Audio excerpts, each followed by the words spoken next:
Et certaines personnes estiment qu'on peut ne pas l'aimer, on peut ne pas accepter ce qu'il est, mais qu'on ne peut pas contester son bilan. Ce n'est pas son bilan qui joue à sa faveur. Si lui-même était convaincu de ce bilan, il aurait mis les règles du jeu démocratique et puis il nous aurait battus concrètement. Mais il y a une chose que vous ne contesterez certainement pas, c'est le taux de croissance aujourd'hui qui avoisine les 2 chiffres. Ce n'est pas rien. En Sierra Leone, nos 8%, 9% ne sont pas les plus élevés d'Afrique. Oui, mais quand on voit d'où on vient, en croissance. Oui, mais quand on voit d'où on vient, c'est du rattrapage. Oui, mais il faudrait des hommes et des femmes bien aiguillés pour pouvoir insuffler ce rattrapage, non? La Côte d'Ivoire a toujours été en situation de croissance. Et lorsque Ouattara est arrivé avec le programme d'ajustement structuré, il a tué la croissance. Et lorsqu'il est arrivé avec ses ambitions politiques, il a déstabilisé l'État de Côte d'Ivoire, il a rendu le pays ingouvernable, le pays a chuté. Ce qui se passe maintenant, c'est un retour de rattrapage, c'est pas quelque chose d'extraordinaire. On dit généralement ensemble. C'est juste une question de stratégie. Les règles du jeu de la commission, de la coalition, c'est de nous battre pour avoir les conditions des élections. Si on les a, on désigne un candidat. Si on ne les a pas, on ne va pas courir le risque de désigner une seule personne qui va se faire laminer. On ira peut-être à plusieurs et au second tour, on va se rassembler. Si on a les conditions des élections, on a un candidat. Et pour le moment, on est dans la phase de la bataille pour avoir les conditions des élections. Encore faudrait-il qu'il y ait un second tour. Si on désigne dans les conditions actuelles un candidat, le risque d'aller au second tour sera plus faible pour nous. Si on y va de façon dispersée dans la phase actuelle sans les conditions des élections, le risque qu'il y ait un second tour sera plus élevé pour nous. C'est même une chance. Alors, que propose le candidat Mamadou Coulibaly aux Ivoiriens? La première chose, c'est de rendre la terre de Côte d'Ivoire aux populations ivoiriennes qui en ont été expropriées depuis les indépendances. La propriété foncière, l'État a dit que la terre lui appartient, c'est faux. C'est créer des emplois pour les jeunes, non pas dans la fonction publique, mais en éliminant tout ce qui est monopole pour que les entreprises puissent rentrer en plus de compétition et créer des emplois pour ces jeunes. C'est assurer aux retraités une retraite par capitalisation et non pas la retraite par répartition telle qu'on a maintenant.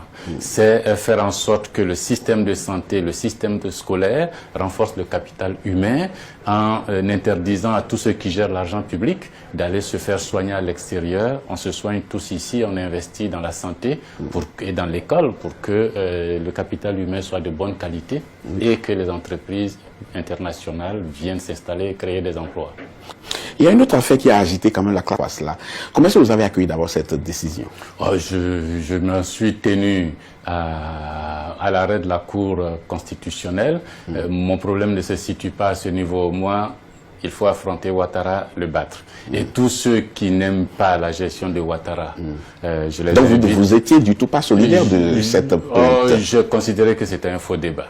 Quand on n'aime pas un homme politique qui va aux élections, on ne cherche pas, à mon avis, à l'éliminer avant. On va aux élections, on se mobilise sur la liste électorale le jour du vote, on est nombreux et puis on va voter contre lui, on le bat. L'affronter et le battre. Mais dans ces conditions, hormis toute considération politicienne, est-ce qu'on prépare réellement une élection aujourd'hui ou bien on prépare encore une crise? Si on laisse Ouattara faire comme il le fait, avec la négligence bénigne de tous les observateurs locaux et internationaux, c'est une crise qu'on prépare.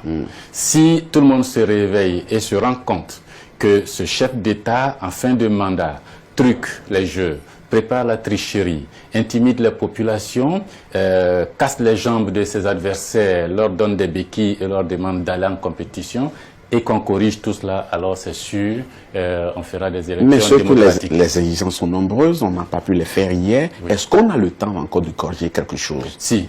Si. Bon, si c'est le code électoral, c'est en une demi-journée. Il y a 12 articles à modifier. Si c'est la commission électorale, c'est en 1 heure, on dégage tous ceux qui sont là, on confie la commission électorale à la société civile et on organise les élections. Mais il faudrait du temps pour prendre connaissance des dossiers. Si c'est la liste électorale, on donne 3 semaines, si la classe politique est d'accord, on peut maintenir cela et faire. Il y a un problème que vous avez souvent soulevé, c'est l'accès des hommes politiques et des partis politiques de l'opposition aux médias du service public. Ah, ça c'est le problème dont on parle même pas ici, parce que Ouattara, quand il était dans l'opposition entre griffes, parce qu'il a toujours gouverné sur ces 15 dernières années, il avait une télé, une radio, 2 télés et 2 radios privées dans les zones CNO. Quand il était au Golfe, il avait une télé, une radio privée. Ce jour-là, il avait juré que dès qu'il prendrait le pouvoir, il libéraliserait l'espace audiovisuel. Ça fait 5 ans. Pendant ce temps, c'est la caporalisation de la RTI, instrument de propagande. Monsieur Mamadou Coulibaly, on est pratiquement à la fin de cette émission. Je vous demanderai de regarder cette caméra et d'adresser le message de vos choix aux électeurs qui iront aux urnes le 25 octobre en leur disant pourquoi ils devront voter pour vous et non pas pour quelqu'un d'autre. Il faut arrêter de vous endormir sur un volcan. Avec moi, nous allons redistribuer la confiance, nous allons cultiver cette confiance entre nous pour reprendre notre destin en main, arrêter d'avoir peur, redevenir des hommes libres, et ayez confiance en votre pays, ayez confiance en moi, je suis là pour ça. Monsieur Mamadou Coulibaly, ce sera tout pour cette émission.